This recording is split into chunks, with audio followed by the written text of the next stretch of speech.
Sir Madhu from Maha News sir. ఇక్కడ ఉన్నాను. ఈ మధ్య ఏపీలో అరెస్ట్ అవుతున్న కేసుల్లో చాలామంది జైలుకి వెళ్తున్నారు కదా, వాళ్ళు ఏమంటున్నారు అంటే మాకు గుర్తు లేదు, మర్చిపోయాము ఇలా చెప్తున్నారు. సో ఇప్పుడు మీరు ఆ రెండు వాడకుండా ఆన్సర్ చెప్తారని చూస్తున్నారు సార్. అరే నేను అదే అన్నానండి, ఫస్ట్ ఆఫ్ ఆల్ ఏ కేసు ఆ కేసు డీటెయిల్స్ చెప్తేనే కదా. మద్దిపాడు పోలీస్ స్టేషన్ ఒకటి. మద్దిపాడు కాదు, ఇందాక మీరు చెప్పారు కదా ఇలా చెప్తున్నారు. అది ఆ క్వశ్చన్ నాది కాదు సార్, ఇది వేరు. నేను టోటల్గా నేను అనే కేసు వేరు, నా క్వశ్చన్ వేరు. మద్దిపాడు పోలీసులు ఆర్జీవీ డెన్ దగ్గరికి వచ్చిన తర్వాత 2 days మీరు కనిపించలేదు సార్. సినిమా షూటింగ్ 2 days అని ఎలా చెప్తున్నారు? మీరు కనిపించలేదు. వాళ్ళు ఉన్నది 2 గంటలు, ఇప్పుడే చెప్పా 3 సార్లు. 2 days బ్యాక్ వరకు కూడా మద్దిపాడు పోలీసులు హైదరాబాద్ లో ఉన్నారు సార్. అక్కడ మీరు చెప్పారా? నాకు తెలుసు సార్, నా దగ్గర ఉంది సార్, ప్రూఫ్ ఉంది. చూపించండి ఇప్పుడే. ఆయన పేరు నోట్ చేసుకోండి. నా పేరు మధు సార్, మహాన్యూస్ లో పనిచేస్తాను. మీరు పోలీస్ ఆఫీసర్ 2 రోజుల నుంచి మేము గాలిస్తున్నాం అన్న వీడియో మీరు చూపిస్తే కనుక సార్ నేను మీకు ₹1,00,000 ఇస్తాను ఇమీడియట్ గా. చూసుకోండి, రండి సార్. ఈ ప్రెస్ మీట్ అయిపోయిన తర్వాత మీకు ఆడియో వినిపిస్తాను సార్.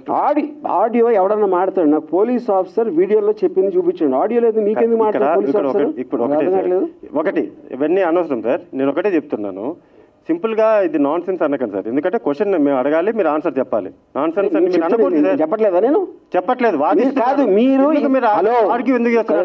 ఇక్కడ కూర్చుని మీరు వాళ్ళు చెప్పారు 2 రోజులు ఉన్నారన్నారు. 2 రోజులు 2 రోజులు కాదు, 3 రోజులు సార్, 1 day వాట్ ఎవర్. నేను ప్రూఫ్ అడుగుతున్నా. అదే సార్ నేను అడిగింది. పోలీసులు చూపించకుండా ఊరికైనా మాట్లాడద్దు, అది నేను చెప్పేది. ఓకే, సినిమా షూటింగ్ అని చెప్పారు కదా సార్, సినిమా షూటింగ్కి వెళ్ళామని చెప్పారు. ఏ సినిమా సార్? ఏం సినిమా మీకు ఎందుకు చెప్పాలండి? ఇప్పుడు ఎందుకని పిలిచారు? అసలు నువ్వు పోలీస్ మీరు పిలిచారు కాబట్టి మేము వచ్చాం sir. I don't want to talk. మీ సమాధానం లేనప్పటికీ ఇలానే నేను మీకు చెప్పను. ఇప్పుడు ఒకటే నేను ఇందాక ఒక చాలా ఇంపార్టెంట్ పాయింట్ చెప్పాను. 2 people ఆర్ మోస్ట్ ఇంపార్టెంట్ ఇక్కడ. పోలీసులకి they have every right to ask. ఏం అడగాలి? ఎక్కడ ఉన్నాడు రామ్గోపాల్? ఇక్కడ లేడు, షూటింగ్లో ఉన్నాడు. ఏ షూటింగ్ అని అడిగారా? అడగల. ఎక్కడ ఏ ప్రాంతంలో జరుగుతుంది అన్నారా? అడగల. అరెస్ట్ చేయడానికి వచ్చాము అన్నారా? అనలేదు. మేము గాలింపు టీంపులు పెడుతున్నాం అన్నారా? అనలేదు. ఈ 4 ఏదన్నా వాళ్ళు అన్నది చూపిస్తే అప్పుడు మాట్లాడతాం. చేతగాని తను కానీ వాళ్ళు చెప్పలేదండి, అరెస్ట్ చేయడానికి వచ్చామని చెప్పలేదండి. చేతగాని అరే యార్, వాళ్ళు ఎందుకు వచ్చారో మీరు వాళ్ళని అడుగుతారా, నన్ను అడుగుతారా? అరే ఏం అట్లా కాదండి. సరే ఓకే, వదిలేసేయండి. మామూలుగా ఇన్ జనరల్గా పోలీసులు అనేటువంటి వాళ్ళు మన ఇళ్ళ మీద కానీ ఎక్కడికైనా వచ్చినట్లయితే అది చాలా ప్రెస్టేజ్ క్వశ్చన్. ప్రతి ఒక్కళ్ళు కూడాను అవమానపడతారు, పోలీసులు వచ్చారు వాళ్ళ ఇంటికి అని.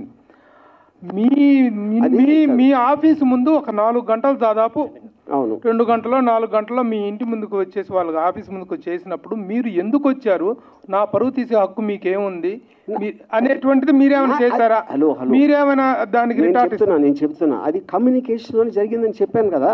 ఆల్రెడీ నాకు వాళ్ళు వచ్చి నోటీస్ ఇచ్చారు కదా, మా ఇద్దరి మధ్యన కమ్యూనికేషన్ ఉంది కదా.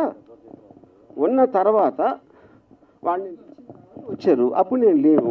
తర్వాత వాళ్ళు వెళ్ళిపోయిన తర్వాత ఇంతవరకు వాళ్ళు నాకు కమ్యూనికేట్ చేయలేదు నాతో ఇంతవరకు.